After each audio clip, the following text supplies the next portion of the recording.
Don't scream, don't move, and don't you dare look at my face. The gun was already in his hand when she walked in. Sarah hadn't knocked long enough, she hadn't waited, and now she was standing 3 feet from a man she'd never seen before, soaking wet, a towel at his waist, a scar running jaw to collarbone, like a map of every terrible thing he'd survived, and his eyes were not the eyes of a man who was embarrassed. They were the eyes of a man calculating exactly how much of a problem she was going to be. She opened her mouth. Nothing came out. The safety clicked. Subscribe right now and follow this story to the very end and drop a comment telling me what city you're watching from. I want to see exactly how far this story travels. Don't scream, don't move, and don't you dare look at my face. Those were the first words Vincent and Roderick said to Sarah Davidson. Not her name, he didn't know her name yet. Not a threat exactly, though it was absolutely a threat. Just 3 instructions delivered in the flattest, most even voice she had ever heard in her life. The kind of voice that had never once needed to be raised to get exactly what it wanted. She didn't scream. She didn't move. And God help her, she looked directly at his face. His jaw tightened. Just slightly. Just enough for her to know she had already done something wrong. She had been running behind all morning. Room 1101 had taken 40 minutes instead of 20, because the previous guest had apparently decided that every towel in the suite needed to be on the bathroom floor and every pillow needed to be off the bed. Room 1103 had a broken minibar lock that took her 10 minutes to report and another 5 to document. By the time she reached the 11th floor, her cart was a half-hour behind schedule, and her supervisor, a compact, sharp-tongued woman named Deb, had already texted her twice. "Where are you on 11, Sarah? Answer me." She had typed back, "Almost done," and kept moving because that was what you did when you were behind. You kept moving, you kept your head down, and you trusted the system. The system. 2 knocks, announce, wait 3 seconds, key card. Room 1107 was logged as a checkout at 10 a.m., no luggage tag on the handle, no do not disturb sign. She could hear running water through the door, but that wasn't unusual. Maintenance sometimes ran water in empty rooms to check the pipes. She knocked twice. Housekeeping. The water kept running. 3 seconds. She swiped the card. The door swung open, and the first thing Sarah Davidson saw before the gun, before the scar, before any of it, was the bathroom door open across the suite and a man filling the frame of it completely, like he'd been built specifically to leave no empty space around him. The second thing she saw was the gun. The third thing, and this was the thing that would stay with her, that would wake her up at 3 a.m. for weeks afterward, was that he wasn't panicking. He wasn't startled. He wasn't doing any of the things a normal person does when a stranger walks into their hotel room without warning.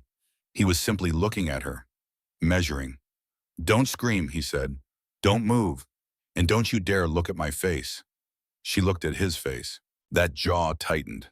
"You're going to be a problem," he said. It didn't sound like an insult. It sounded like a diagnosis. "I'm not a problem," she heard herself say. "I'm just the housekeeper." Silence. He looked at her the way you look at something you weren't expecting to be interesting. "Close the door," he said. Her hand moved behind her before her brain caught up with the instruction. The door clicked shut. She was now standing inside a hotel room with a man she didn't know, a gun she could still see, and zero logical reason to believe the next 5 minutes were going to go well for her. Think, she told herself. You're still breathing. Think. He stepped back into the bathroom, keeping the door open, keeping her in his line of sight, and she heard the shower shut off. The sudden silence was somehow louder than the water had been. He came back out a minute later, still in the towel, the gun now held loosely at his side like it was as natural as a coffee cup. "Sit down." "I really just need to—" I said, "Sit down."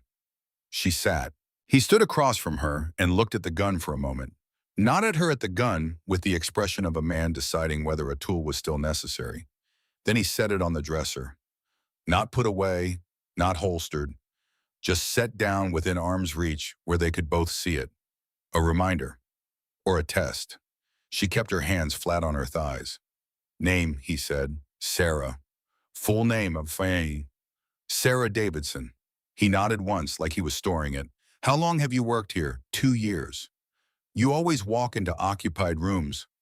The log said this room was empty. She met his eyes when she said it. She didn't know why, instinct maybe, some stubborn, stupid corner of her that refused to shrink. Checked out at 10. No sign on the door. I knocked twice. I announced myself. He studied her. You followed protocol. Yes. And protocol failed you. Apparently. Something moved at the corner of his mouth. Not a smile. Not even close to a smile. But something. I checked in under a different name. Why? He tilted his head. The question had surprised him, not the fact that she'd asked it, but the steadiness with which she delivered it, like she had a right to know. Like she was conducting her own quiet interrogation from the corner of his hotel room. That, he said slowly, is the first genuinely interesting thing you've said. I'll take that, she thought. I'll absolutely take that. You can call me Vincent, he said. One name. No more offered. Okay, Vincent. You're not going to ask me anything else. Would you answer me if I did? The silence stretched between them like a wire pulled tight. Then he crossed to the minibar, poured 2 inches of amber liquid into a glass and set it on the table in front of her without asking. She didn't touch it. Smart, he said. I don't drink on the job. That's not why you're not drinking it. She looked at him. No, she agreed. It's not. He poured his own glass. He didn't sit down. He stood by the window and looked out at the city below 17 floors of Chicago between him and the street, and when he spoke again, his voice was different. Not softer, just more deliberate. You saw nothing when you walked in here. I know. When I say that, Sarah Davidson, I'm not asking you to forget something awkward. I'm telling you what the alternative looks like. The room was quiet. I understand, she said. He turned and looked at her over his shoulder. Do you say I am? Yes. He studied her for a long moment. Then most people would be crying right now. Would that change anything? No. Then it'd just be noise, she said. And I don't think either of us needs that right now. This time the silence had a different quality to it. Like the air pressure had shifted. Like something had been decided without either of them saying the words. Go, he said. Leave your cart. Come back for it in exactly 1 hour. Tell no one you were in this room.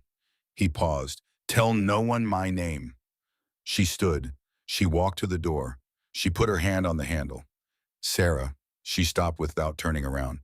If I find out you talk, the sentence ended there. No details, no elaboration. Just the shape of a consequence too large to need specifics.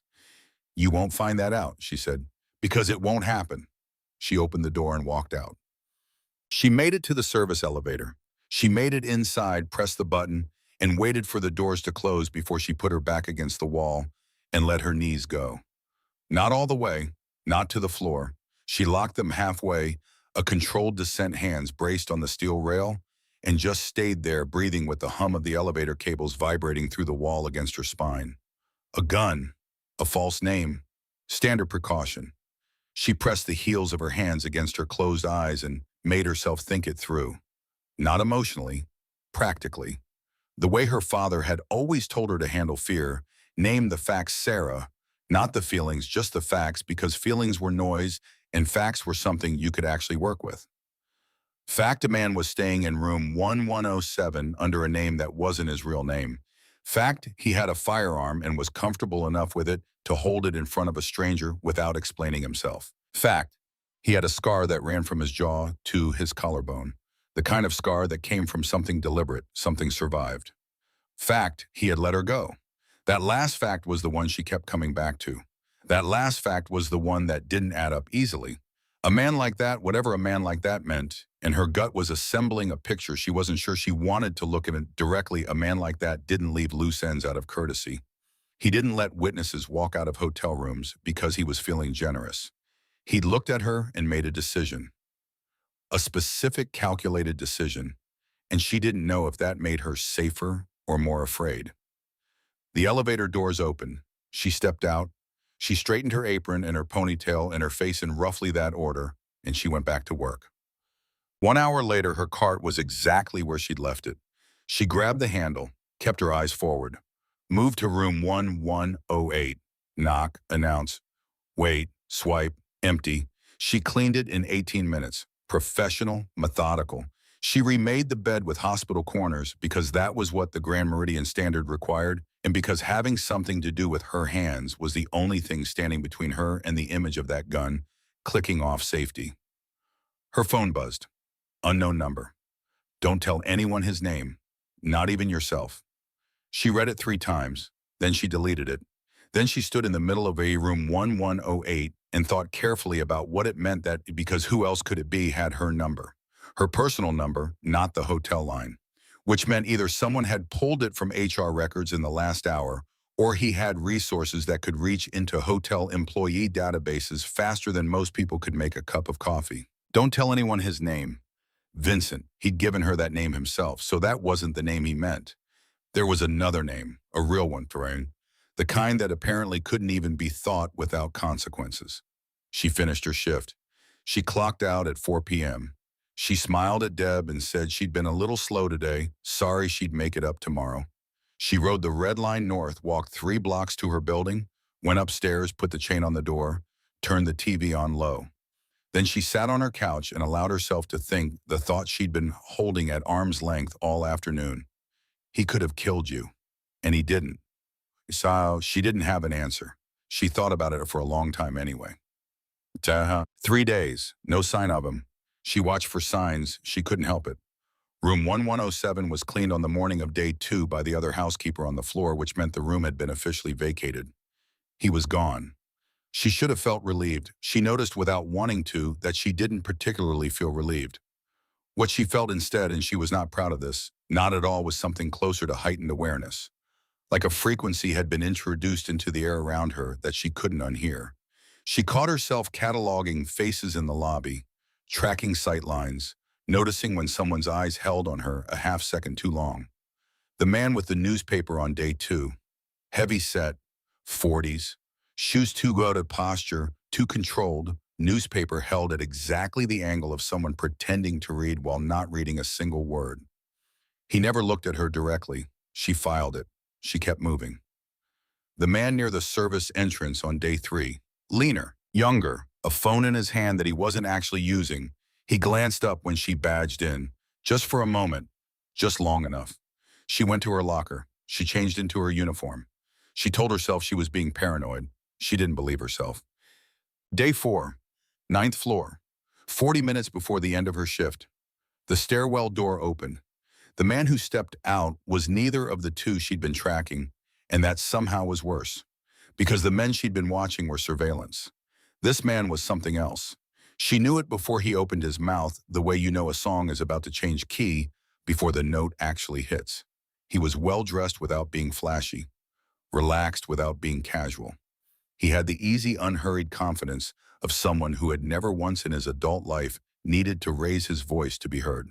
He looked at her like she was a mildly interesting problem he was glad to finally address. Sarah Davidson, he said, announcement not question. He already knew. She kept her hands on the cart. Can I help you, and I think you can, actually. He smiled. It was a very good smile, the kind built specifically to disarm.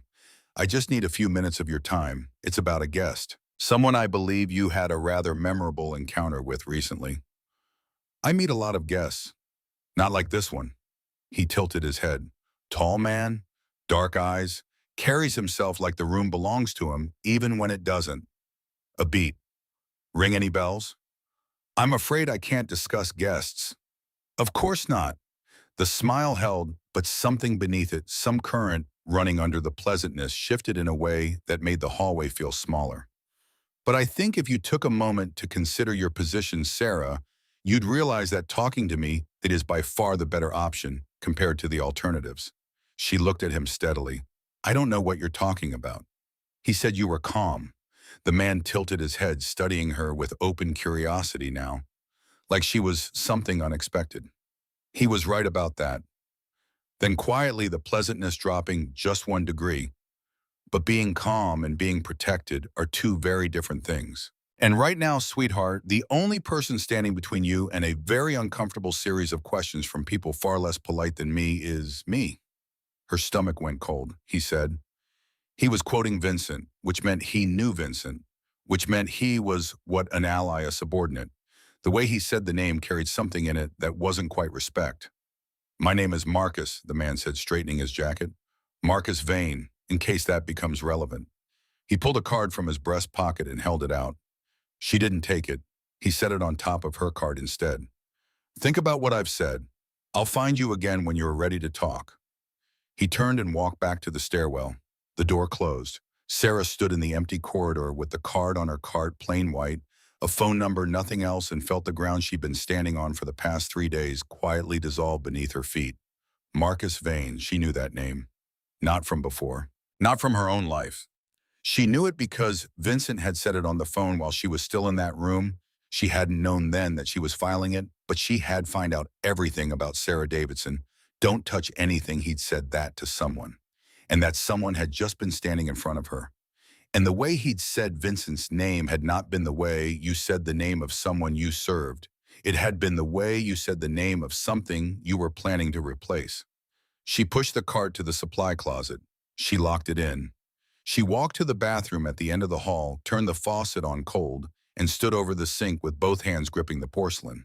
In the mirror, a woman looked back at her who was beginning to understand something that couldn't be unknown once it was understood.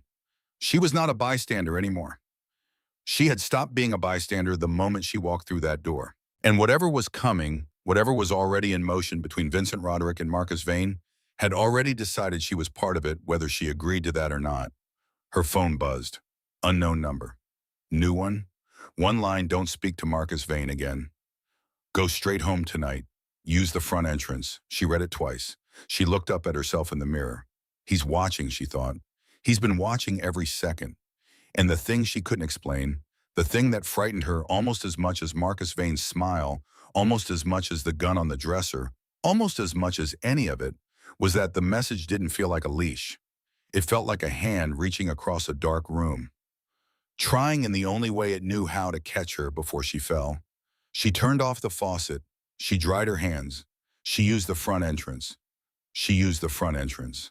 That small act of compliance following a stranger's instruction delivered by burner phone, no explanation given, no reason to trust it, told Sarah more about her own state of mind than she wanted to admit.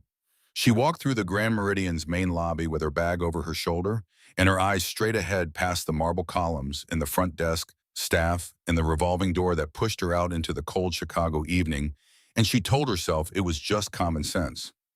Using the front entrance instead of the service exit was common sense. It wasn't obedience. It wasn't trust. It was just math. The math, however, became considerably more complicated when she stepped outside and saw the black car. It was parked directly across the street, engine running, and it had been there long enough that a thin rime of exhaust had settled around the rear bumper. The windows were tinted dark. It didn't move. It didn't need to. It simply sat there in the way that certain things sit, the way a locked door sits, the way an unanswered question sits, with the complete patience of something that knows it doesn't have to come to you because eventually you'll come to it. Sarah kept walking. She made it half a block before her phone buzzed. "The man in the blue jacket behind you has been following you since the service entrance. Don't run. Turn left on Michigan. Go into the coffee shop on the corner. Sit at the counter." She didn't turn around. She turned left on Michigan Avenue. Her heart was doing something complicated in her chest, not quite panic, not quite calm, the uncomfortable territory between the two, where every sense is sharpened to the point of pain. She could hear her own footsteps. She could feel the cold through her coat in specific places. She was aware of every person within 15 feet of her with a precision that she didn't normally possess and didn't particularly want. She went into the coffee shop. She sat at the counter. She ordered a coffee she didn't want from a barista who didn't notice anything was wrong with her, and she sat with both hands wrapped around the warm mug and watched the door in the mirror behind the espresso machine. The man in the blue jacket did not come in. 3 minutes passed, then 5. Then the door opened, and the person who walked through it was not a man in a blue jacket. It was a woman, early 30s, dark coat, the kind of practical efficiency in how she moved that said she was always 10 minutes early for everything. She sat 2 stools down from Sarah without looking at her, ordered a tea, and then said quietly without turning her head, "He's gone, you're clear." Sarah looked at her reflection in the mirror. "Who are you?" "Someone who was told to make sure you got home tonight." A pause, going down. You can call me Rena. Did Vincent send you from the woman? Rena wrapped both hands around her tea. Drink your coffee, Sarah. Finish it slowly. Then walk to the L station like everything is completely normal. Don't look for the car. Don't check your phone. Just walk. I want to know what's happening. I know you do. Then tell me. Rena looked at her for the first time, a direct, appraising look, the kind that takes inventory fast. What you want and what's safe for you to know are two different things right now. Her voice wasn't unkind, but it was firm in the way that things are firm when they have already been decided. What I can tell you is that Marcus Vane approaching you today was not authorized, and the people who know that are handling it. Not authorized, like there were rules, like there was a structure. Like Marcus Vane had gone outside some line that existed, which meant there was a line, which meant there was an organization with lines, and Sarah was suddenly sitting in the middle of it at a coffee shop counter on Michigan Avenue on a Tuesday evening, and none of this was real, except that all of it absolutely was. Is Vincent here? Sarah asked. She kept her voice level. She was proud of that. Rena looked at her mug. Finish your coffee. Sarah finished her coffee. She left a 5 on the counter. She walked to the L station. She did not look for the queue. She did not check her phone. She walked exactly the way a woman walks when everything is completely normal and her world has not been quietly dismantled and reassembled into something she doesn't recognize. She was halfway up the station steps when her phone buzzed one more time. You did well today? That was all. She stood on the L platform with the wind off the lake cutting through her coat and read those 4 words 3 times. And then she felt something that she absolutely could not afford to feel, something warm and entirely inconvenient, something that had no business existing in this situation. She felt against every rational instinct she possessed a flicker of something that was dangerously close to gratitude. She put the phone in her pocket and got on the train. She did not sleep that night. What she did instead was sit at her kitchen table with a glass of water she didn't drink and lay out everything she knew in the careful, orderly way her father had taught her. Facts, only no feelings. Just the facts, the gun, the scar, the false name, the text messages from numbers that changed every time. A woman named Rena who appeared and disappeared like punctuation. Marcus Vane, who quoted Vincent's words back at her with the flat ease of someone who had been listening from the inside, not authorized. That phrase kept coming back to her, because it meant Marcus Vane was supposed to stay away from her, and he had chosen not to, which meant either he was testing the boundaries of his authority, or he had already decided those boundaries no longer applied to him. And either answer pointed at the same destination. Something was fracturing inside whatever organization Vincent Roderick ran, and Sarah Davidson, who had knocked twice and not waited long enough, had stumbled directly into the fault line. By 2 a.m., she had made a decision. She was going to keep her head down, do her job, and stay completely deliberately invisible until whatever this was resolved itself without her. She was a housekeeper. She cleaned rooms. She was not a character in this story. She was background. She was set dressing. She was going to act accordingly. By 7 a.m., she was dressed for work, and the decision felt solid. By 9 a.m., it was already broken. She was on the 4th floor running ahead of schedule for the first time in a week when the door to room 412 opened and Vincent Roderick stepped out into the hallway and looked directly at her. She stopped pushing her cart. He looked different. Same presence, the kind that recalibrated a room's physics just by entering it, but something around the edges was different. There were shadows under his eyes that hadn't been there 4 days ago. A tightness at his jaw that wasn't just the default expression she'd cataloged. He was wearing a dark jacket and no tie, and his hands were in his pockets, and he was looking at her with an expression that was about 3 layers deep and impossible to read from the outside. You used the front entrance, he said. You told me to. I did. He studied her. How are you sleeping? The question was so unexpected that she almost laughed. Almost. That's what you want to know. You look tired. I had a lot to think about. I know. He said it simply. Not apologetically, Vincent Roderick, she was already understanding, did not do apologetically, but with a directness that acknowledged something. The weight of what she'd been carrying, the fact that it was in some measurable sense his fault. Come inside. I'm on the clock. You have 11 minutes before your next scheduled room. I checked. He held the door open. Come inside, Sarah. She went inside. The room was tidier than a normal occupied room, the bed made with the precision of someone who'd done it themselves, nothing left out on surfaces that didn't need to be there. He moved to the small table by the window and sat gesturing at the other chair. She sat. They faced each other across the narrow table like two people at a negotiation where neither side had agreed to the terms yet. Marcus came to you, he said. He did. What did he say?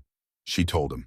All of it, the exact words the card left on her card, the particular quality of the smile that had made her feel the air thin around here. She told it factually in order the way you report something to someone who needs the information more than they need your feelings about it. When she finished, Vincent was quiet for a moment. His hands were flat on the table and he was looking at them with an expression that she was beginning to recognize, the controlled internal kind of anger that doesn't announce itself because it doesn't need to. He said you told him I was calm under pressure, Sarah said. Vincent looked up. Which means you talked about me to him, she continued. Before he came to me, you told Marcus Vane about me. She held his gaze. Why would you do that? The silence lasted exactly long enough for her to know the answer wasn't simple. Marcus is my lieutenant, Vincent said.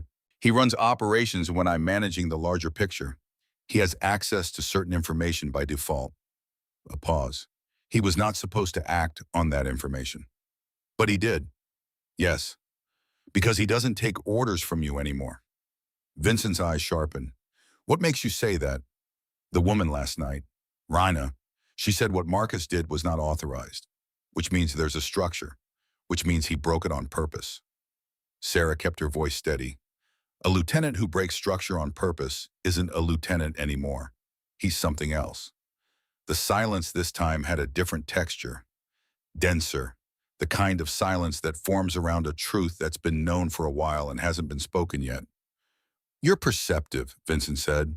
No, it wasn't a compliment exactly. It was more like an acknowledgement of a complication. I'm a problem, she said. You told me that the first day. I told you that you were going to be a problem, he corrected. Past tense doesn't apply yet. His eyes didn't leave hers. How much do you understand about what I do, Sarah? Enough to know I shouldn't ask specifics. But you understand the general shape of it. She met his gaze. I grew up in a small town in Ohio. We didn't have organized crime, but we had men who ran things, men everyone knew not to cross, men who made problems disappear, men whose names got said quietly. She paused. You're just a much larger version of that.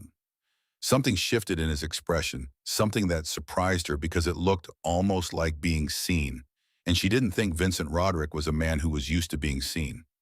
The men watching you, he said. I put them there. I know. You knew, Fern, after the first day, yes. She watched his face. You didn't kill me when you had every reason to. Then you texted me. Then there were men in the lobby. The math wasn't complicated. Most people would have gone to the police, he said. Most people don't think about what happens to them after they go to the police when the person they're reporting has resources like yours. She said it without heat, just fact. I'm not most people. He looked at her for a long moment, and then he did something she hadn't seen him do before. He leaned back in his chair just slightly, and the carefully maintained tension in his shoulders eased by 1 degree. It was barely visible, but it was there. Marcus is making a move, he said. He's been building toward it for 3 months. I've been managing it. A pause. You complicated things. I complicated things by existing. By existing in that specific room at that specific time, yes. His voice wasn't accusatory, it was factual. He knows I've been protecting you. He doesn't know why. He thinks, Vincent stopped. What does he think? Sarah asked. He thinks you know something useful about me, that I've been keeping you close because you have leverage. Ikar, she processed that. And if he believes that, then getting to me is a way to get to you.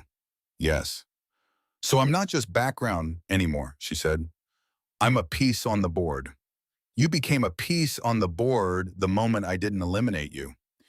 He said it with a bluntness that should have been frightening and somehow wasn't, because at least it was honest. At least he wasn't dressing it up. I'm telling you this because you deserve to know the position you're in and because I need you to do exactly what I say for the next 72 hours. Why 72 hours? Because that's how long I have before Marcus makes his move.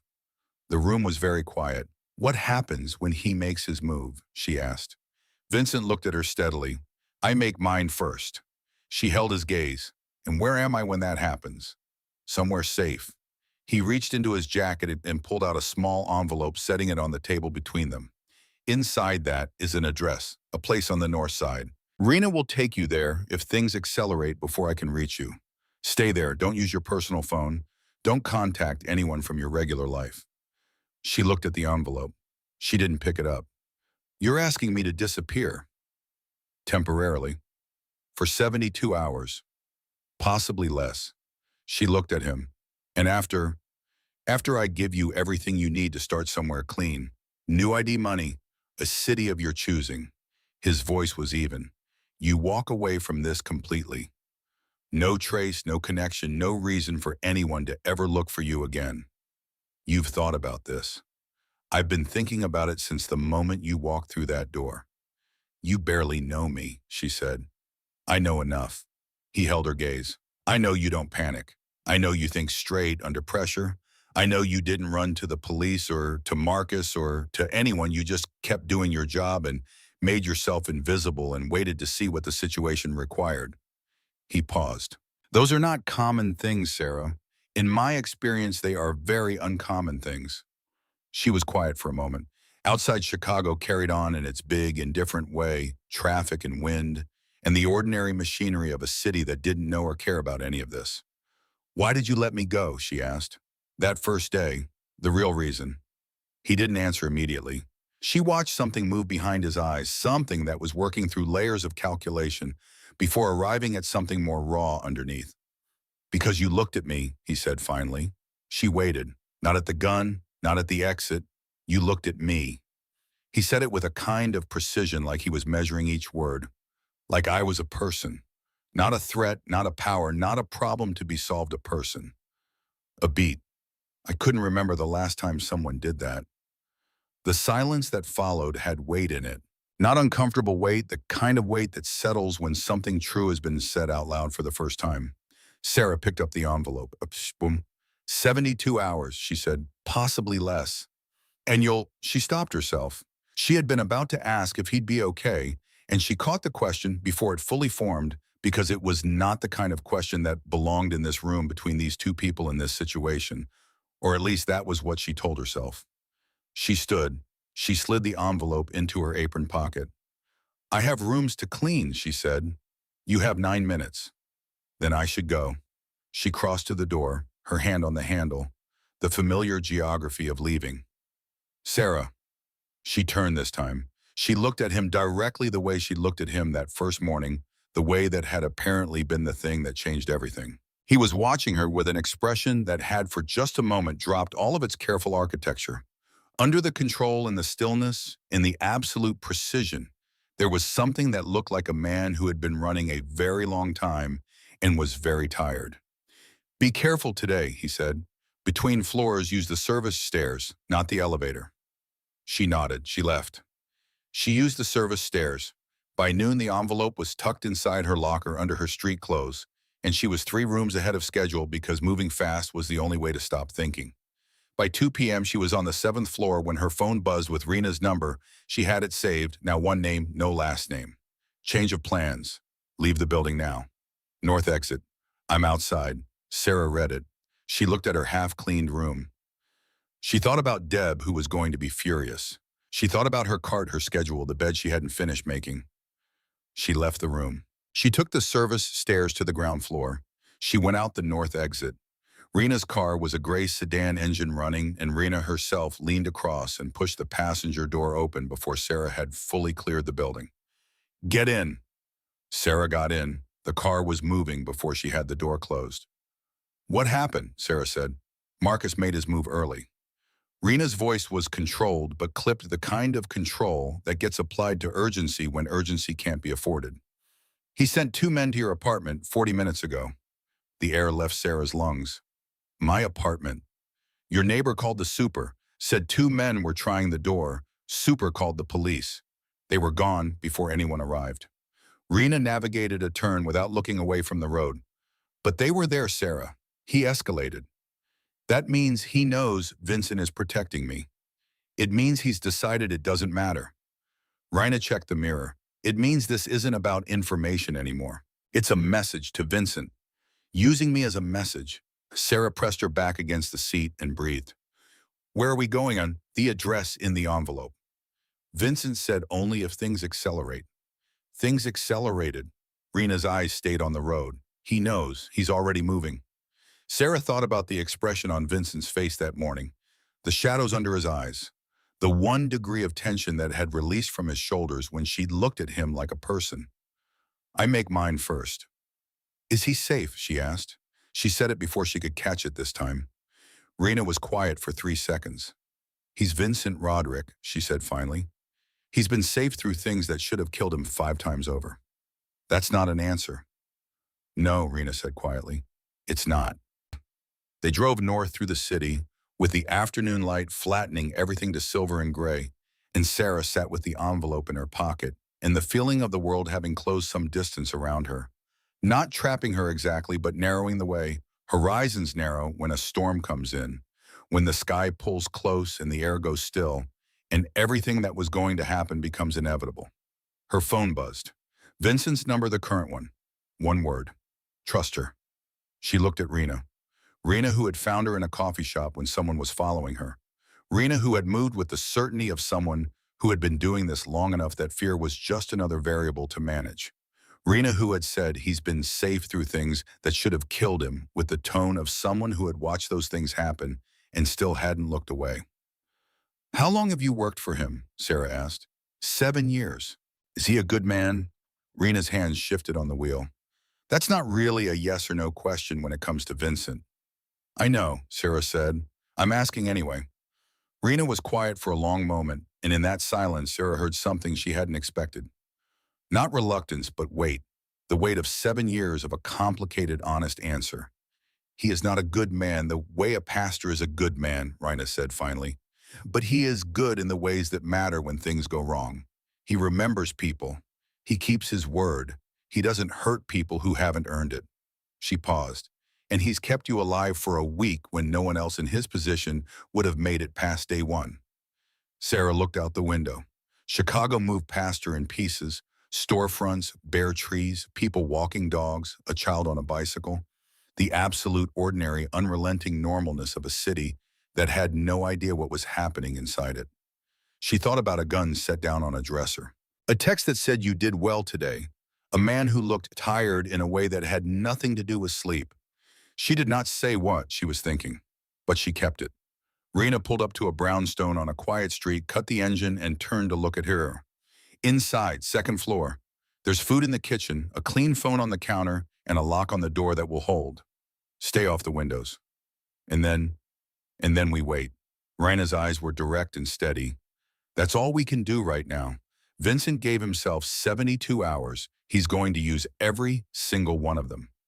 Sarah unbuckled her seatbelt. She reached for the door handle. Sarah.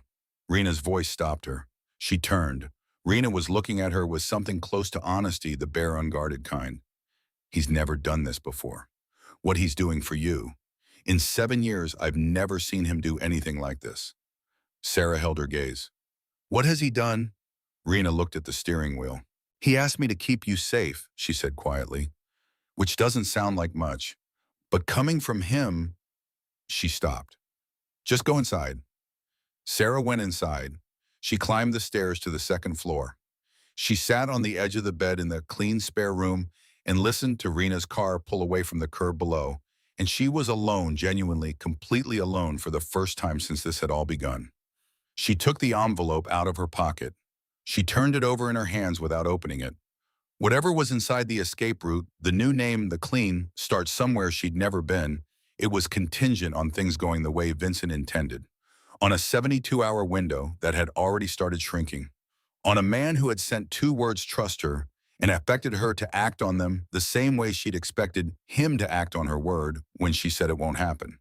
They had nothing between them, no history, no contract, no reason in the world to trust each other. And yet, she set the envelope on the nightstand. She picked up the Clean phone. She turned it over in her hands. And then it lit up, not a call, not a text, just a notification from a number she didn't recognize.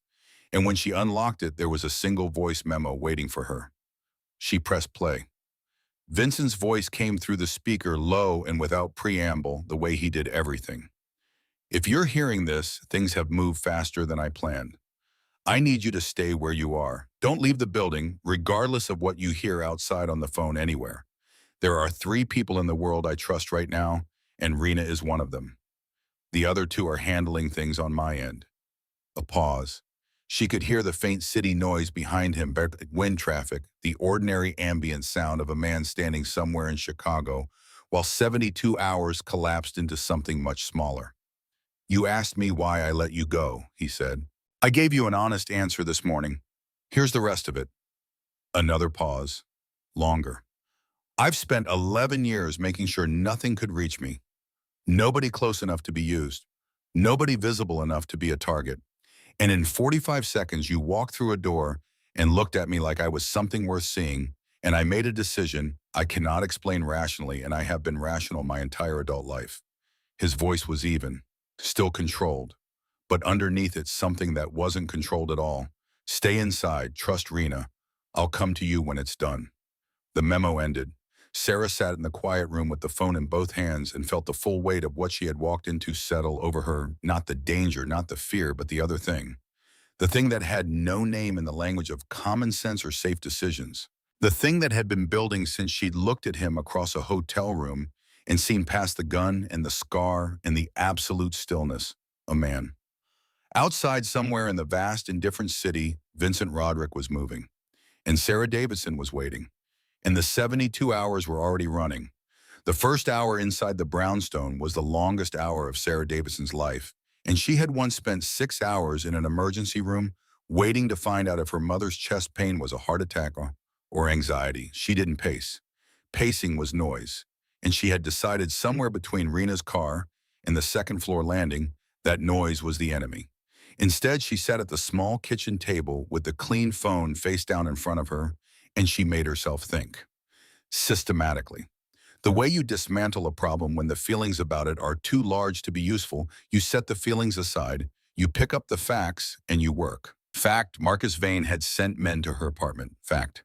He had done it before Vincent's 72 hours were up, which meant either he was impatient or he was forcing Vincent's hand. Making him react instead of act. That was the move push Vincent off his own timeline, make him respond on Marcus's terms. Fact. Vincent knew this. He had said, I make mine first, which meant he already had a move prepared, something that didn't depend on Marcus being patient or predictable. Fact. She was here in a room she didn't know in a city that suddenly felt 3 sizes smaller, waiting on a man she had known for less than a week to do something she couldn't see or help with. That last fact was the one she couldn't work with. She turned the phone over, no new messages. The voice memo sat in the app like a held breath. She pressed play again. I've spent 11 years making sure nothing could reach me.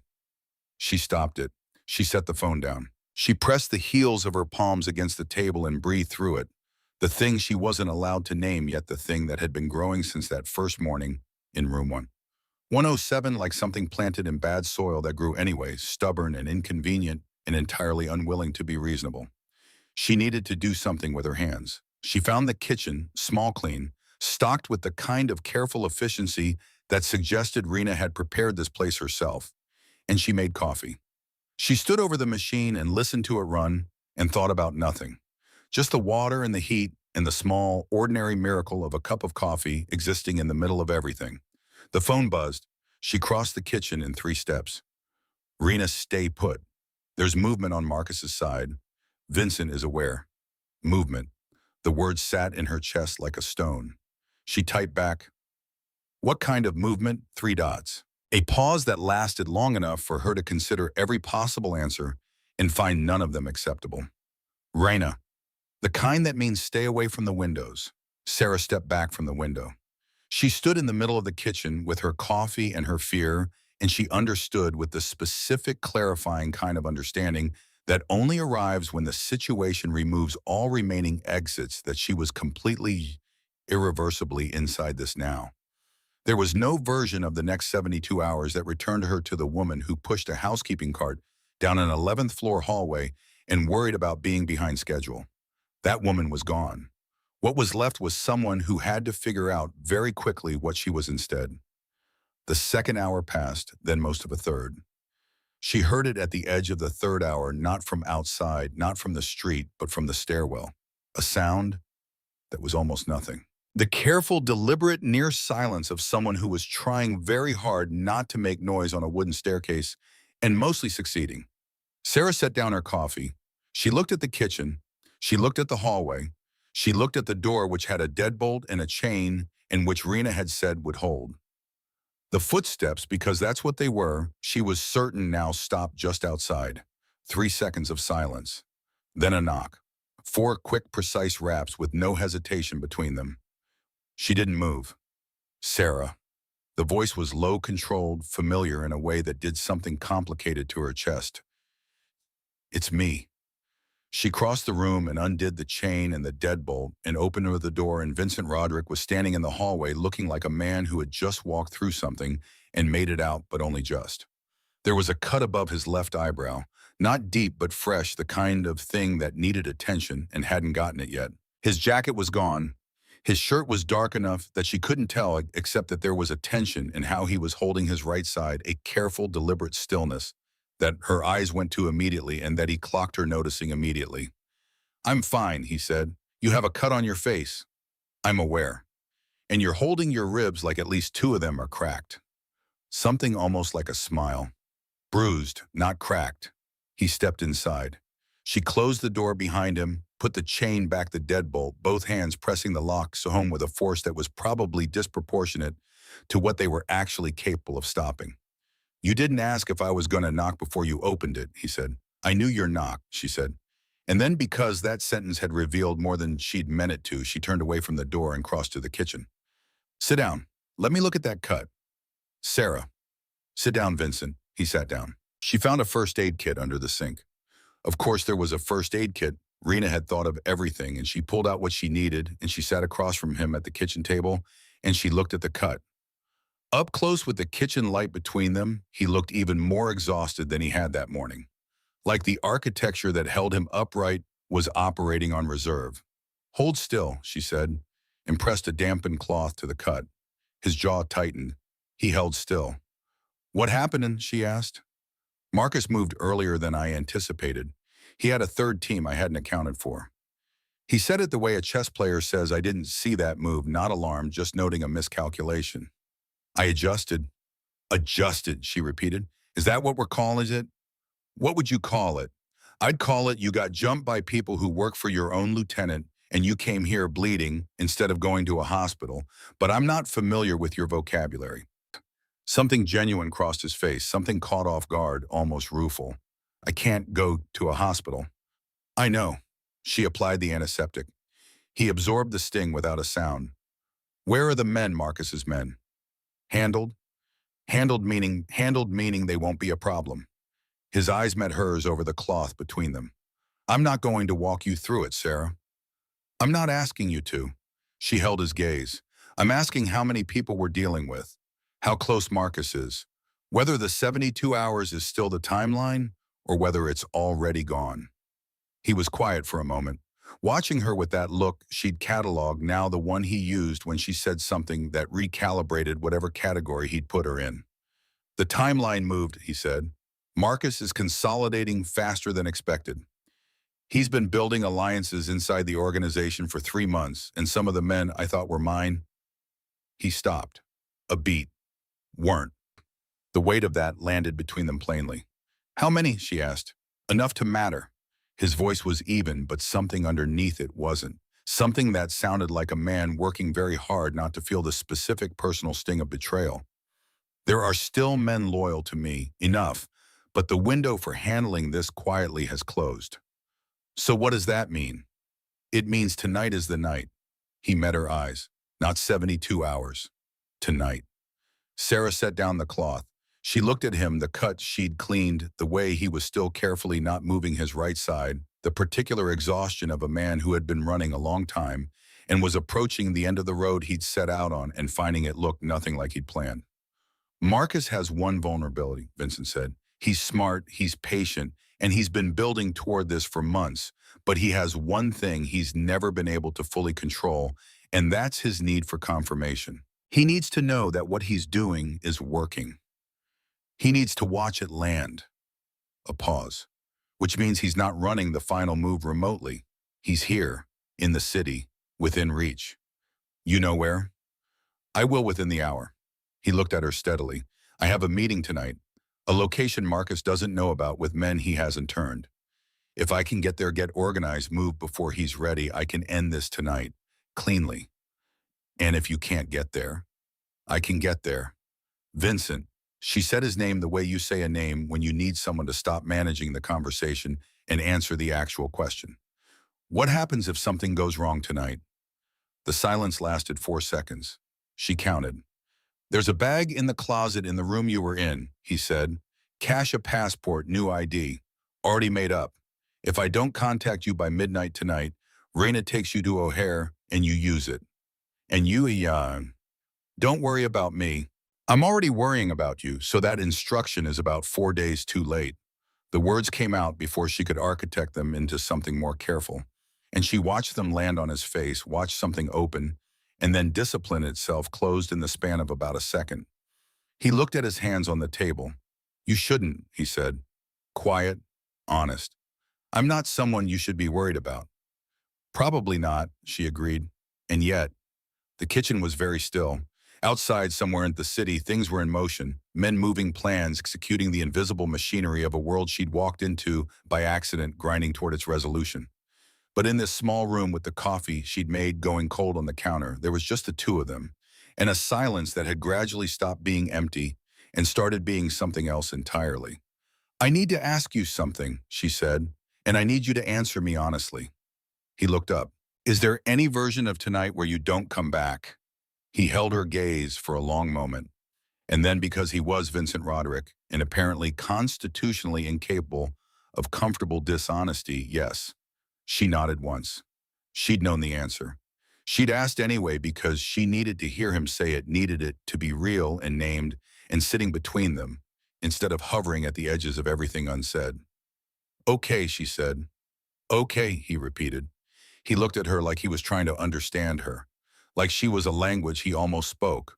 Her phone, the clean one, buzzed on the table. Rena Carr's outside, 30 minutes. Vincent looked at the message. He pushed back from the table. He stood and she watched the careful way he did it, the ribs, the careful economy of movement. And she stood too, and they were close in the small kitchen, closer than the room required. The bag in the closet, he said, if it comes to that, it won't come to that. Sarah, it won't. She looked at him directly. The way she'd looked at him that first morning, the way he'd told her, had changed everything. She did it deliberately this time. You said tonight, you said you can end it tonight, so end it. Something moved through his expression, something that went through calculation and came out the other side as something rawer, something that a man like Vincent Roderick almost certainly did not allow in many rooms or in front of many people. When this is over, he said, the new ID, the money that's still yours, you don't owe me anything for it. I want you to be clear on that. I know. I don't want you thinking, Vincent. She stopped him. I know, go. He went to the door. He undid the chain. The deadbolt pulled it open. The hallway was empty, the stairwell quiet. He stopped. My real name, he said without turning around. Not Vincent. My real name is Daniel. A pause. I haven't told anyone that in 11 years. She stood in the kitchen doorway and absorbed that, the weight of it, the strange, specific intimacy of a real name given back after 11 years of aliases and architecture and deliberate distance. Daniel, she said, trying it, meaning it. He didn't say anything else. He went down the stairs. She stood there for a long moment after the sound of his footsteps faded with his real name in her mouth, like something she was responsible for now, something that had been put in her care, and she pressed her hand flat against the doorframe and breathed through it, all of it, the fear and the feeling and the impossible, inconvenient reality of caring about the outcome of tonight for reasons that had nothing to do with self-preservation. Then she went to the window. She didn't stand in front of it. She stayed to the side just enough to see the street. The black car was at the curb. Vincent got in. The car moved. She watched until she couldn't see it anymore. Then she turned back to the room and she started to wait. Really wait, the kind of waiting that has no activity to cover it, no task to hide inside, just the raw, exposed experience of time moving at whatever speed it chooses, while something you can't control decides how everything ends. 2 hours passed. The clean phone stayed silent. She made more coffee. She drank it. She sat on the kitchen floor at some point because the chair felt too formal for how afraid she was, and the floor was cold and solid and real under her, and that helped. At the 90-minute mark, the phone buzzed. Not Rena, not Vincent's number. A number she didn't recognize, and for one terrible second, she thought about Marcus Vane and the way he'd said her name in the hotel corridor like an announcement. She answered it. Sarah Davidson. The voice was male, unfamiliar, clipped. I'm going to need you to listen carefully and not make any noise. Do you understand? Who is this? A friend of someone you care about. A pause. He's alive. He needs you to stay exactly where you are and not open the door for anyone except Rena. Not anyone. Osai, do you understand what I'm telling you? He's alive. 2 words that rearranged her whole breathing pattern. What happened? She asked. There were more men than expected. Another pause. He handled it, but he needs time. Is he hurt? He's Vincent Roderick. Said the same way Rena had said it, with the kind of complicated layered meaning that 7 years of proximity gives a name. He's been through worse. That is not an answer. No, the man said, but it's all you're getting right now. A brief silence. He said to tell you the name. He said you'd understand. She closed her eyes. Daniel. He'd sent his real name as a message, as a signal, as the only thing he had that was entirely unambiguous. I'm still here. I'm still the person who told you that. I understand, she said. Good, stay put. The call ended. She sat with the phone in both hands and felt something she hadn't felt since the first morning in that hotel room, the specific crystalline clarity of a person who has been afraid for a very long time and has arrived finally at the far edge of the fear where it becomes something simpler, something that doesn't require management or architecture or any of the careful structures she'd been building all week to hold herself together. She was terrified. She was not moving, and she was going to wait for him. That was all. At the 2-hour and 40-minute mark, the deadbolt clicked. She was on her feet before the sound finished, the phone in her hand, every nerve in her body aligned toward the door. And then it opened, and Rena came in first, and 2 steps behind Rena was Vincent. He looked worse than when he'd left. There was no other honest way to say it. He was holding his right side again, and the cut above his eye had reopened, and there was a grayness under his tan that said his body had been through something and was currently presenting the invoice. But he was standing. He was looking at her. And for just a moment, one unguarded, unarchitected moment, something in his expression was as plain as anything she'd ever seen on a human face. He was glad she was there. Marcus, she asked, dealt with, flat, final. It's over. She looked at Rena. Rena gave a single nod. You're injured, Sarah said. I told you, bruised not. Sit down, Vincent. She pointed at the chair. He looked at her. Something in the look was exasperated, and something in it was the closest thing to tenderness she'd seen from him, which in anyone else would have been unremarkable, and in him felt like being handed something irreplaceable. He sat down. She went for the first aid kit. You said Daniel, she said from across the room, her back to him, her hands moving. On the phone, you sent the name. I needed you to know it was really over. A text would have worked. A text can be sent by anyone with the right phone. She could hear the particular quality of a man trying to sound practical about something that isn't. The name was something only you would understand. She came back to the table. She sat down across from him. She looked at the reopened cut, in the exhaustion, in the careful way he was breathing, and everything else that 11 years of building a life on precision and distance looked like when it finally stopped moving. It's done, he said again, quietly, like he was testing whether he believed it. It's done, she confirmed, like she was giving him permission to. They sat in the kitchen of a safe house on a quiet street in Chicago, with Rena moving in the background, making the kind of quiet, practical sounds of someone who has seen enough endings to know when to give people space in the city outside carrying on in its vast, indifferent way. And Sarah Davison looked at Daniel, his real name, the name that was hers to hold now, and felt the shape of what came next, beginning to assemble itself out of everything that had happened. Every choice in door and name and moment that had led from a housekeeping cart on the 11th floor to this kitchen, to this man, to this strange, impossible juncture where the question wasn't whether she was in danger anymore. The question was something else entirely, something she wasn't ready to say out loud yet, but something she was, for the first time since this all began, willing to feel. The morning after Marcus Vane was dealt with, Sarah woke up in the safe house bedroom and lay completely still for 60 seconds, cataloging what was real. The ceiling above her, the unfamiliar pillow, the sound of Chicago traffic building outside in the early gray, the first aid kit on the nightstand that she'd carried in from the kitchen after Vincent had finally reluctantly allowed her to properly dress the cut on above his eye a second time. The quiet in the rest of the apartment that was the specific quiet of people who had come through something and were on the other side of it, still figuring out what the other side looked like. And underneath all of that, under the ceiling, in the traffic, in the practical inventory of facts, the words she'd said aloud last night in this room before she'd made herself sleep. Daniel, she sat up, she got dressed, she went to the kitchen. He was already there. He was sitting at the table with a cup of coffee and his phone face down in front of him, and he looked up when she came in with the expression of a man who had not slept and had spent the sleepless hours doing something he wasn't going to immediately describe. There was a fresh bandage above his eye. Someone had found him a clean shirt. He looked in this particular gray morning light like a man who had been put back together carefully, but was still aware of where all the seams were. "Coffee's fresh," he said. "Thank you." She poured a cup. She sat across from him. She looked at him directly the way she always did, because looking away had never once served her in this situation. "How bad is it, honestly?" "The ribs are bruised, not cracked. I had someone check." "That's not what I mean." He looked at her. He knew what she meant. "The organization," he said, "is fractured. Marcus had been building his alliances for 3 months. He got to about a third of my people. The ones who stayed are solid, but a third is a significant number." He turned the coffee cup slightly on the table, a precise, unconscious movement. "It will take time to rebuild.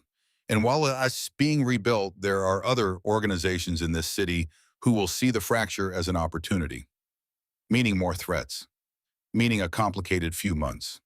His eyes didn't leave hers. "For me, not for you."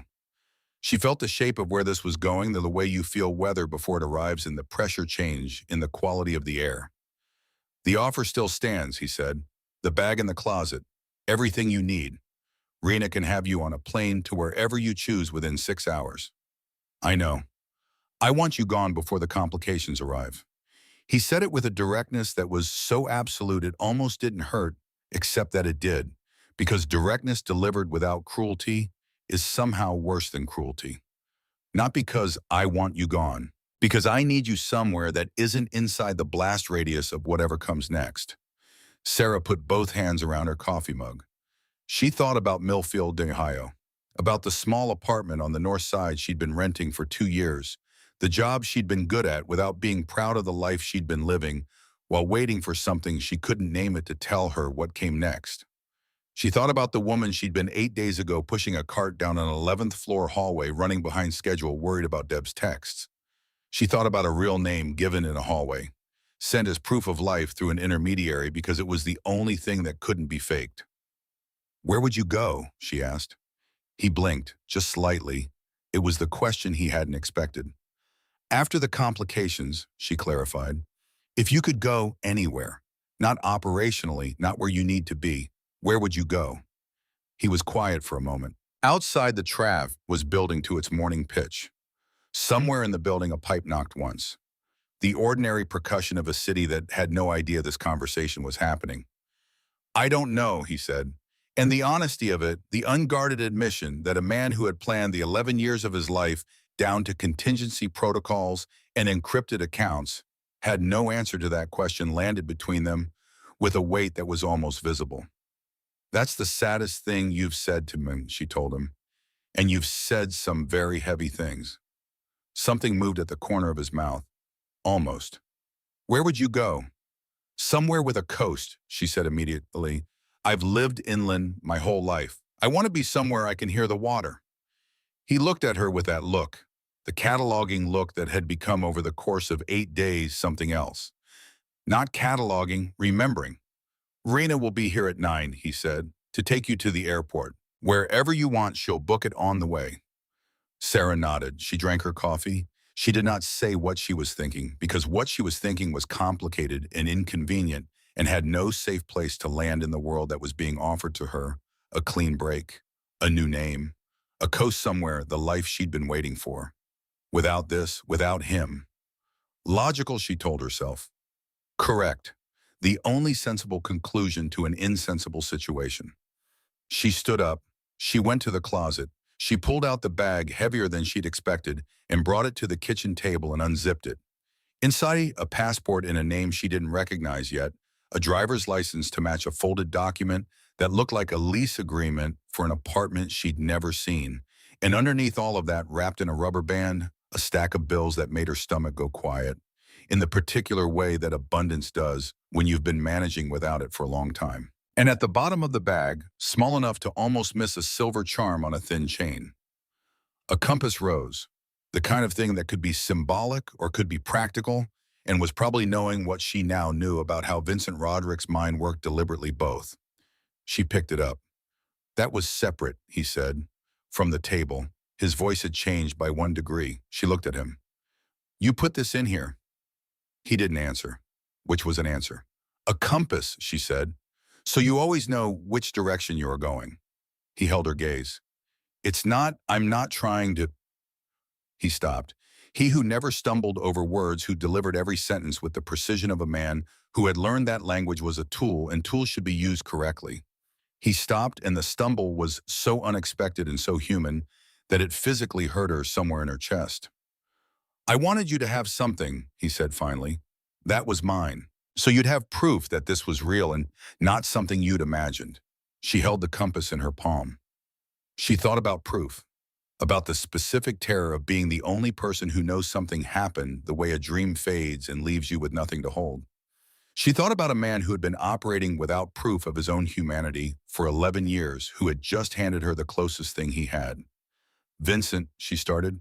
Daniel, he said, quietly, correcting her, the name like a door opening. She closed her hand around the compass, and then her phone Rena's number buzzed on the table between them, and they both looked at it, and Vincent reached it first, and his jaw went tight, and he turned it so she could see the screen. Rena problem. Don't come outside yet. Stay in.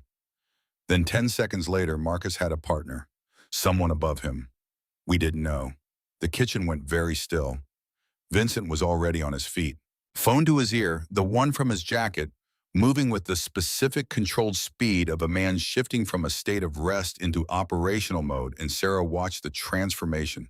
With a clarity she didn't enjoy, watched the person who'd stumbled over words about a compass disappear and the architecture come back up around him, fast and total and impenetrable. Talk, he said into the phone. A voice on the other end, male, rapid, urgent. She could hear the pitch without making out words. Vincent's expression didn't change. That was the tell, not a change, but an absence of change. The kind of absolute stillness that was its own form of alarm. How long have you known, he said, not a question, an accusation in the shape of one. More voice on the other end. That's not an answer. Flat, cold, a completely different register than the man who had said, I don't know, to a simple question about where he'd want to go. Give me the name. A pause, then a name she couldn't hear. Vincent closed his eyes for exactly 2 seconds. Then he opened them, and they were doing something she hadn't seen before. Not the calm calculation she'd cataloged over the past week, but something under that something that looked like old knowledge. The kind of recognition that happens when something you suspected but refused to confirm finally confirms itself. Get everyone to the Halstead location, he said. Nobody moves until I get there. He hung up. He looked at Sarah. Tell me, she said. Marcus wasn't running this independently. His voice was controlled, but it was the control of someone holding something that wanted to move. He had backing, someone inside my organization who has been a member for 8 years, who I trusted, who had access to everything, who was feeding Marcus information and resources. He paused. His name is Leo Garza. He was my head of security. The man responsible for keeping Vincent safe had been the one compromising him. Sarah absorbed that. She watched him absorb it again. Watched him work through whatever the personal layer of that betrayal felt like for someone whose entire survival had depended on the accuracy of his own judgment. "You couldn't have known," she said. "I should have." The words came out clipped, not self-pitying, harder than that. The specific anger of a professional who has made a professional error. The signs were there. I was watching Marcus, and I wasn't watching Leo. That's on me. "Can you handle it?" He looked at her. "That's the question I'm about to go find out." She stood up from the table. "I'm coming with you." The look he gave her would have stopped most people. It didn't stop her. "Sarah, Leo Garza knows about me," she said. "He's been head of your security for 8 years. He knows everything Marcus knew, which means he knows my name, my address where Rena brought me last night. Staying here isn't safe anymore." He didn't argue with that, because he couldn't. "You stay with Rena," he said, "at all times. You don't speak to anyone else. You don't—" "I know," she said. "I've been doing this for a week. I know how to stay invisible." He looked at her for a long moment. The compass was still in her hand. He looked at it. He looked at her. "Put it on," he said. "Don't take it off." She put the chain around her neck. The compass settled against her collarbone, small and cool and real. "Let's go," she said. They went. Rena was at the wheel of the same gray sedan, and she looked at Sarah in the passenger seat with the look of a woman who had expected this and wasn't happy about it and had also understood it was not a negotiable situation. Vincent was in the back on the phone, a continuous stream of rapid, quiet instructions that Sarah didn't turn around to listen to because some information was still safer held at a distance. "Leo Garza," Sarah said quietly to Rena. Rena's hands tightened on the wheel by 1 degree. "You heard." "Yes." 8 years. Rena said it the way you say a number when the number is the wound, not just the context. He was at Vincent's side for 8 years. There is not a person in the organization who spent more time with him, who knew more about how he thought, what he planned, where he was vulnerable. She stopped. If Marcus was the blade, Leo was the one who spent 8 years finding the right place to put it. "Why now?" Sarah asked. "Why not years ago?" "Because years ago there was nothing worth the risk. The organization was stable. Vincent was untouchable." A pause. Then Marcus started building and Leo saw the opening and... Rena stopped again. Sarah heard what she wasn't saying. "And then I walked into room 1107, Sarah said. Rena didn't confirm it. She didn't deny it. "I became the distraction," Sarah said. "It wasn't a question and it wasn't self-pity. It was math. Vincent started protecting me, putting resources on me, changing his patterns, and that created openings that weren't there before. It created a question," Rena said carefully, "a question that people like Leo look for. Why is he doing that? What does she know? What does she have? And when they can't answer it, they assume the worst. And the worst in our world is leverage." They pulled up to a building that Sarah was not given the address of, and Vincent was out of the car before it fully stopped moving with the clipped economy of a man on a countdown. Sarah followed Rena inside and up 2 flights and into a room where 4 men were already assembled, all of them in the specific configuration of people waiting for something to begin, contained and wary with a particular energy of loaded weapons on a table. Vincent walked in and the energy changed. It didn't relax. It aligned. The way iron filings align to a magnet, not because they're forced, but because it's simply what they do in proximity to that force. "Where is he?" Vincent said. One of the men, older, gray-haired, the kind of steadiness that came from having been in difficult rooms for a long time, said, "West Side apartment. Hasn't moved in 3 hours. He doesn't know we know. He'll figure it out when Marcus doesn't check in." Marcus was supposed to check in at noon. It's 10:40. He has an hour and 20 before he starts to worry. Then we have an hour. Vincent scanned the room. His eyes landed on each man for exactly the right amount of time, long enough to confirm, short enough to move. "We don't go in loud. We go in quiet and we bring him out and we have a conversation." "Understood." Nods. "If he runs..." "He won't run," the older man said. "Leo is not a runner. He'll try to negotiate. Then we make it clear very quickly that the window for negotiation closed when he decided to back Marcus. Vincent's voice hadn't risen once. I want him looking at me when he understands what he did. Sarah stood against the wall beside Rena and watched him and understood something that she had been circling for days without landing on directly. Vincent Roderick was not frightening because he was violent. He was frightening because he was completely entirely certain. There was no space between his decisions and his actions where doubt could get in. And in a world built on doubt, on people who hesitated, who second-guessed, who flinched, that certainty was its own kind of force. But she had also seen him stumble over words about a compass. She had also heard him say, I don't know, to a question about where he'd want to go. Both of those things were true simultaneously, and that was the thing about him that had gotten entirely under her skin and refused to leave. Rena touched her arm. Stay here, she said. They'll be back within the hour. What if something goes wrong? If something goes wrong, the car is outside and I'll have you at O'Hare in 20 minutes. Rena's voice was matter of fact. But nothing will go wrong. How can you know that? I've been watching him operate for 7 years, Rena said. He makes one plan and 3 contingencies before he walks out a door. Whatever Leo tries, Vincent already knows what it is. They left. The room settled into the particular quiet of waiting again, and Sarah sat down on a folding chair and held the compass through her shirt and thought about coasts. 43 minutes later, the door opened. Vincent came in first. Behind him, the older man, and between them, a third figure that Sarah had never seen before. Medium height, late 40s, with the kind of ordinary, unremarkable face that was probably an asset in his particular line of work. He looked at first glance like an accountant or a middle manager or any one of 1,000 indistinct men in any city. Leo Garza. His eyes found Sarah before they found anything else in the room. That was the tell. He was looking for her specifically for the piece he didn't understand, the variable that had disrupted everything. And when he found her, something shifted in his expression. Not remorse, not fear, something closer to recalculation. You brought her, he said to Vincent, not accusing, observing. She's not relevant to this conversation, Vincent said. She's relevant to everything, Leo said. Still quiet, still that accountant's voice. She's why you cracked the whole structure, Vincent.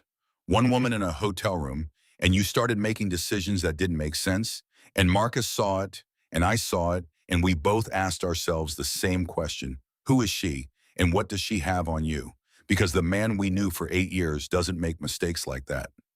The room was very still. Protecting someone, Leo said, is not the same as what you did. You changed the way you moved.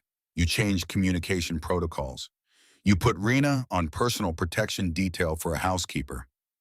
A housekeeper, Vincent. That's not protection, that's exposure. And you did it because of her.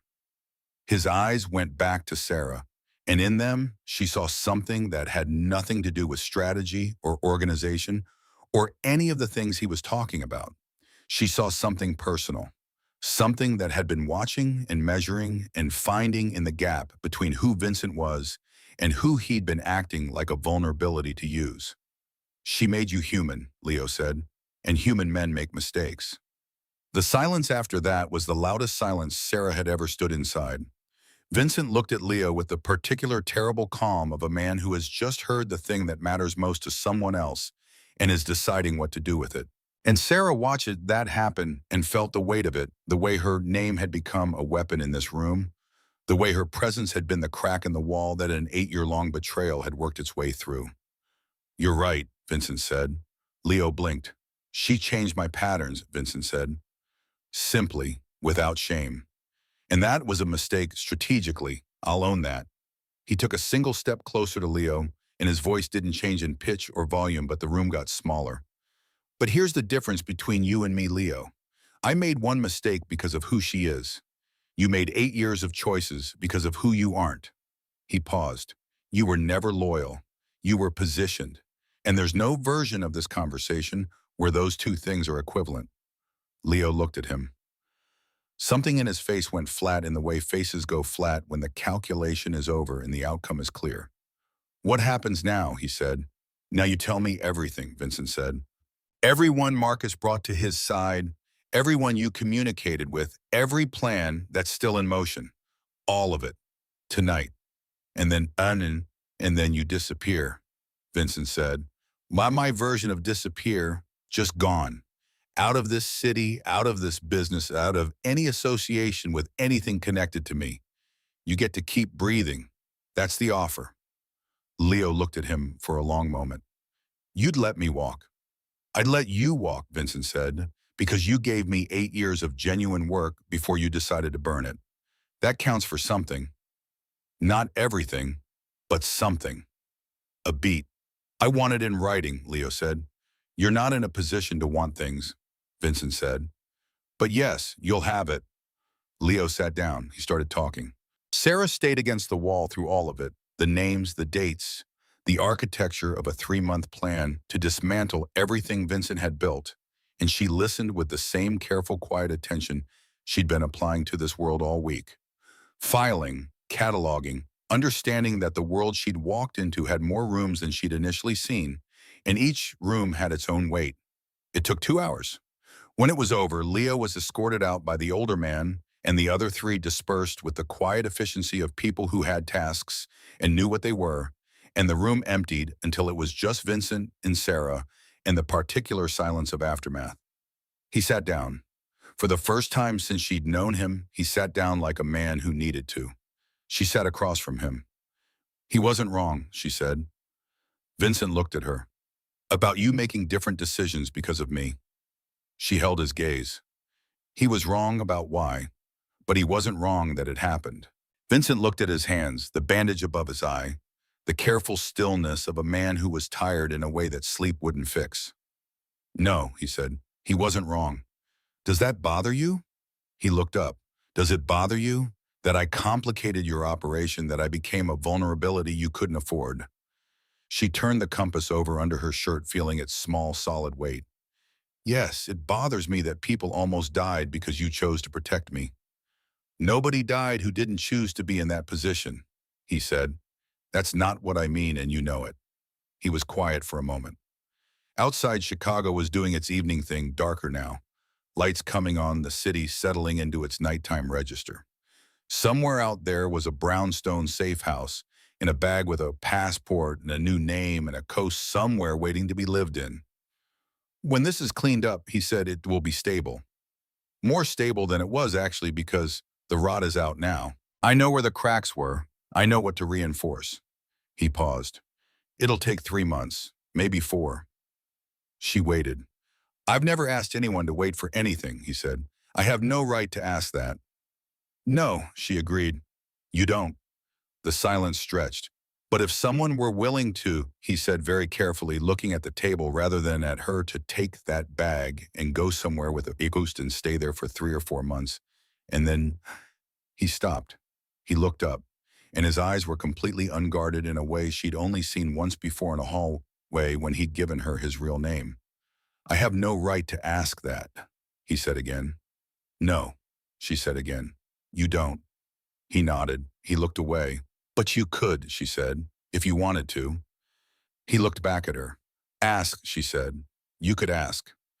He looked at her for a long moment. And Sarah Davidson, who had knocked twice and not waited long enough, who had walked through the wrong door and into the wrong room, and somehow impossibly in the most inconvenient and dangerous and unlikely way into the proximity of a person she was not willing to simply leave, held his gaze and waited.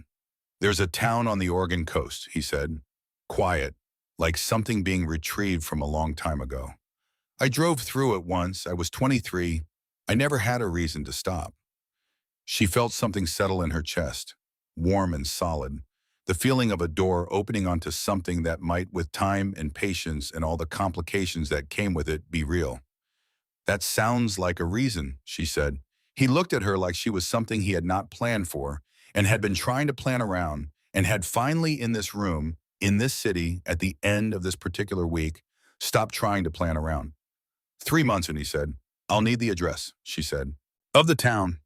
He took out his phone. He typed it. He turned the screen toward her. She read it. She stood up. She picked up the bag. She put the strap over her shoulder. 3 months, she said. Possibly less, he said. She looked at him one more time. Daniel, not Vincent, the man under the architecture, the one who didn't know where he'd want to go, and had just for the first time in 11 years admitted that he might want to go somewhere. She walked to the door. She didn't stop this time. She went. The town on the Oregon coast was called Marin's Point, and it had exactly one coffee shop, one grocery store, a post office that closed at noon on Fridays, and a stretch of beach that went on long enough that you could walk until the town disappeared behind you and feel for the first time in your life like the world had no edges. Sarah had been there for 11 days before she stopped checking her phone every 20 minutes. She was there for 3 weeks before she slept through the night. She was there for 5 weeks before she stopped counting. The apartment was small and smelled like salt air and old wood, and the woman who owned the building, a 70-year-old named Patrice, who had moved there from Portland after her husband died and never left, knocked on her door the first morning with a plate of blueberry muffins in the particular directness of someone who had lived long enough to stop performing social niceties. "You running from something or running to something?" Patrice had asked, standing in the doorway. Sarah had thought about it honestly. "Both, I think." Patrice had nodded, handed over the muffins, and said, "The ones running to something stay. The ones running from something leave inside a month. I'll check back in 4 weeks." She'd checked back in 4 weeks. Sarah was still there. She'd found work in the coffee shop, not because she needed the money, because the bag had more in it than she'd spend in a year of careful living, but because idle hands and an idle mind were a combination she'd learned in the first sleepless weeks she couldn't afford. She made coffee and wiped down counters and learned the names of the regulars and listened to the sound of the ocean through the back window, and she let the ordinary rhythm of small-town life do what it was apparently designed to do, which was to take the sharp, jagged shape of something you'd been through and wear it down slowly into something you could carry without cutting yourself on it. She thought about Vincent every day. She wasn't proud of this exactly, but she wasn't fighting it either. She had made a decision in a room in Chicago to feel what was there to feel, and she was honoring that decision with the same stubbornness she'd applied to everything else in the past 2 months, including not contacting him because he had asked for 3 months, which meant he needed 3 months, which meant the most useful thing she could do was give him those 3 months without making them complicated. She had Rena's number. She used it once at the 6-week mark to send a single text. "Still here. Still fine." Rena had replied within minutes. Good, he knows. Sarah had put the phone down and gone back to work and decided that was enough. The compass stayed around her neck every single day. She'd catch herself touching it while she listened to customers, or at night before she slept, or on her walks along the beach where the water was too cold to swim in and too beautiful not to stand in front of for a long time. The compass rose against her collarbone, small and real and his. At the 10-week mark, something changed. She couldn't have said what exactly, just a shift in the quality of the waiting. Like the thing she'd been waiting for had stopped being theoretical and started being imminent. The way weather changes before you can see it. The way a room feels different before someone walks in. Her phone rang on a Tuesday morning. Not a text, an actual call from a number she didn't recognize with the Chicago area code. She answered it. "How's the coast?" he said. His voice hit her like something physical, immediate and specific, and entirely its own thing, not the voice she'd been reconstructing from memory for 10 weeks, but the actual voice with its actual weight. She sat down. She was standing in the back of the coffee shop near the window, and she sat down on the nearest stool and pressed her free hand flat against the counter. "Cold," she said. "Beautiful. Patrice making you muffins." She went still. "You've been keeping a track." "I asked Rena to check in once a week." A pause. "I told her not to tell you that." "She didn't. She told me nothing except that you knew." Sarah looked at the window at the gray morning sky over the water. "Are you calling to tell me something happened?" "I'm calling to tell you nothing happened," he said. "It's been 10 weeks. The organization is stable. The people who needed to be handled have been handled. The men who stayed are the right ones." A beat. "There's no active threat. Not to me, not to anyone connected to me." She absorbed that. The specific, particular relief of hearing it said plainly in his voice. "How are your ribs?" she asked. A pause, then something almost like a quiet exhale that almost like a laugh. "Healed." "Good." "I said 3 months," he said. "Possibly less." She looked at the compass through her shirt. felt its weight. You're calling it 10 weeks. I'm calling it 10 weeks, he confirmed. The coffee shop was quiet around her early enough that the morning regulars hadn't come in yet, just the smell of brewing coffee and the distant sound of the water. 2 months ago, she had been in a gray sedan leaving Chicago with a bag in her lap and a voice memo on a clean phone and a man's real name sitting in her chest like something she was responsible for. Now she was in a small town on the Oregon coast with salt air and blueberry muffins and a job she'd taken for her own sanity, and the compass was warm from her skin, and Vincent Roderick was on the phone saying, "I said 3 months, possibly less." "Are you asking me something?" she said, a beat, longer than his usual beats. "I'm working up to it." "Daniel," she said his real name deliberately the way she had in the hallway as a key. "Just ask." "I want to come there," he said, simply, directly, all the architecture down. "I want to come to Marin's Point, and I want to meet Patrice, and I want to see the coast you've been walking every evening for 10 weeks, and I want—" He stopped. "I want to see what it looks like. Us, without the gun on the dresser, and the men in the lobby, and the 72 hours. I want to see what's left when all of that is gone." The quiet in the coffee shop had a different quality now. "What if what's left is just two people who don't know each other very well?" she asked. "Then we spend some time fixing that," he said. She looked at the window, the skicky, the water she could hear but not see from where she was sitting.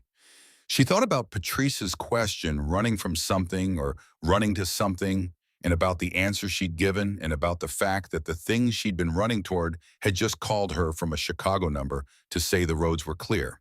When she said, "Thursday," he said, "if that's—" "Thursday is fine," she said. Another beat. Shorter this time. The kind of silence that forms when something settled is settling. "Sarah." His voice was different. She'd cataloged so many versions of it now. Operational, careful, cold, honest, exhausted, the voice behind the architecture, and the voice that was the architecture. This was a different one, unclassified. "Thank you for staying."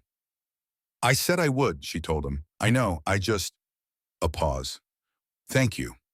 She held the phone to her ear for a moment after the call ended, sitting in the back of the coffee shop, with the compass in her hand, and Thursday 2 days away, and she felt it, the full, specific weight of something that had started in the worst possible way and was somehow against every reasonable expectation becoming something else entirely.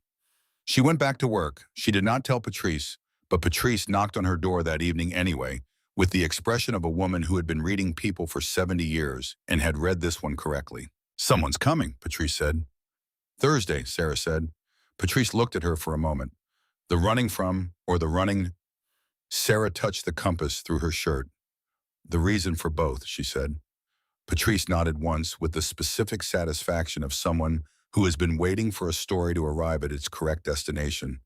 "I'll make muffins," she said, and went back downstairs. He arrived on Thursday afternoon.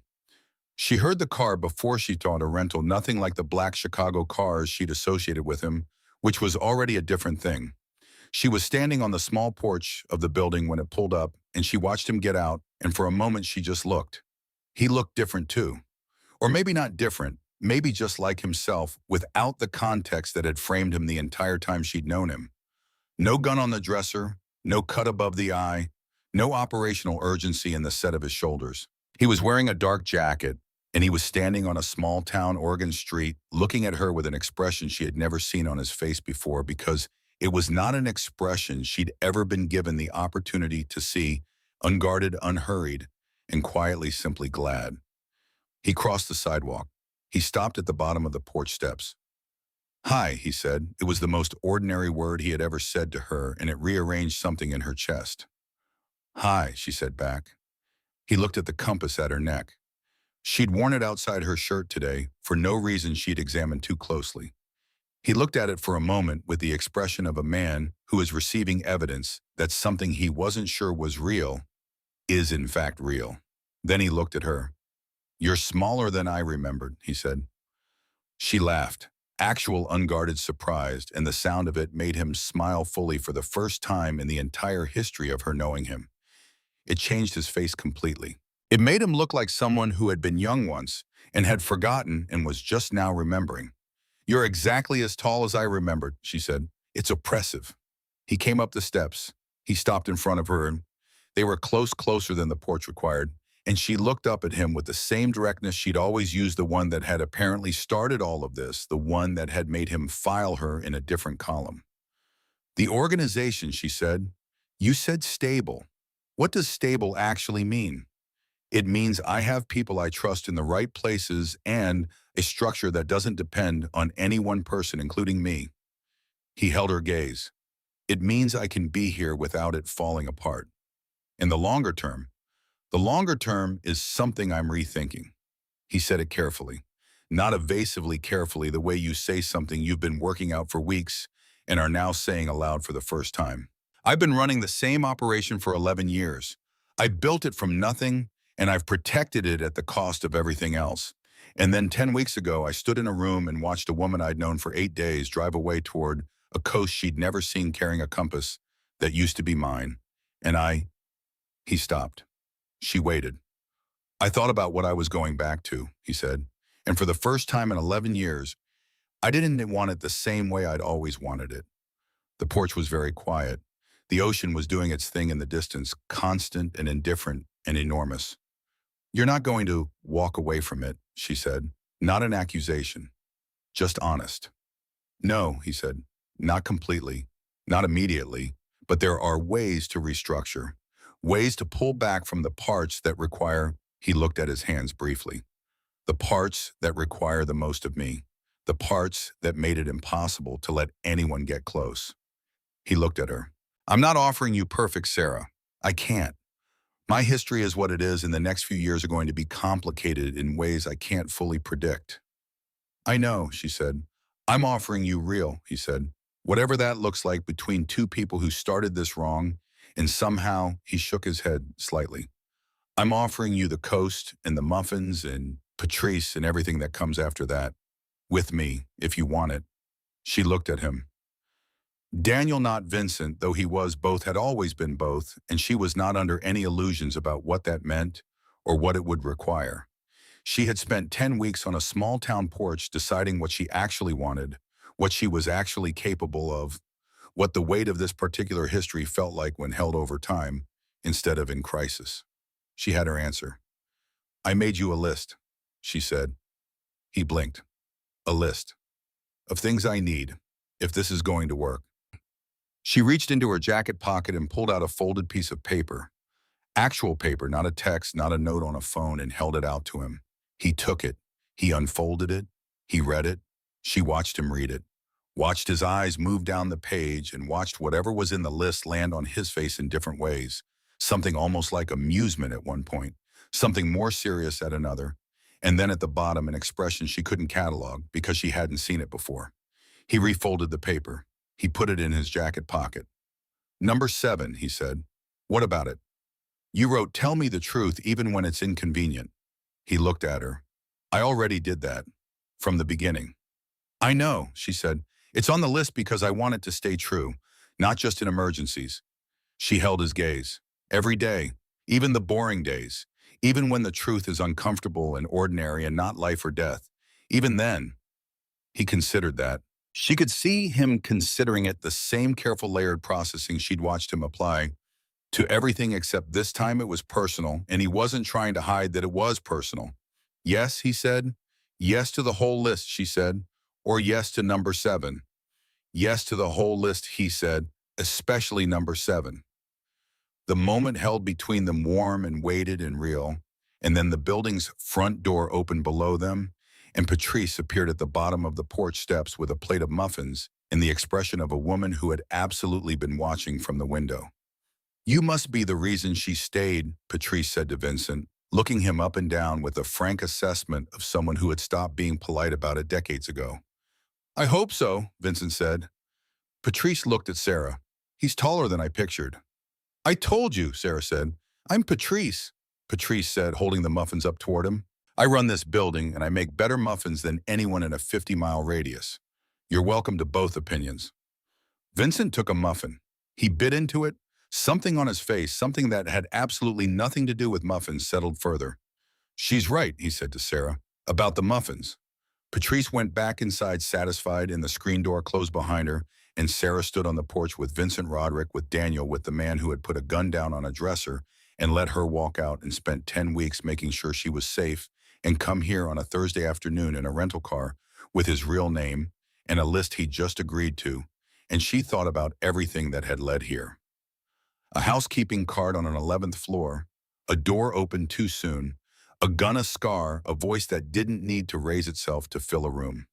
A text message that said you did well today, a compass in a bag, a voice memo in an empty room. A real name given in a hallway as proof of life. All the wrong doors that had turned out to be the right one. "Walk with me," she said. He fell into step beside her without hesitation, the same certainty he brought to everything except softer, now aimed at something ordinary and good. They walked down the porch steps and along the quiet street toward the path that led to the beach, and the ocean got louder as they got closer, and the cold salt air was exactly the thing it had been every evening for 10 weeks, clean and enormous and indifferent to anything as small as a human story. Except maybe not entirely indifferent, maybe just patient. Waiting the way the water waits, not urgently, not anxiously, but with the absolute certainty that the shore is there and has always been there and will be there when whatever needs to arrive finally does. She heard him exhale beside her as the water came into view. Long and slow and complete, the breath of a man setting something down. "When I was 23, he said, driving through that town I told you about, I remember thinking that people who lived near the ocean had something other people didn't. Some kind of, I don't know, permission to slow down. Do you feel it?" she asked. "Now that you're here." He was quiet for a moment. She didn't rush it. "Yes," he said, "I do." She touched the compass at her neck. He reached over, not taking her hand, not dramatic, just a single quiet contact, the back of his fingers against the back of hers, so brief it was almost accidental, except that nothing about him was accidental, and she felt it in every nerve from her hand to her shoulder to somewhere behind her sternum. She didn't move away. Neither did he. They stood there with the ocean in front of them and the weight of everything behind them and the particular fragile real possibility of everything ahead.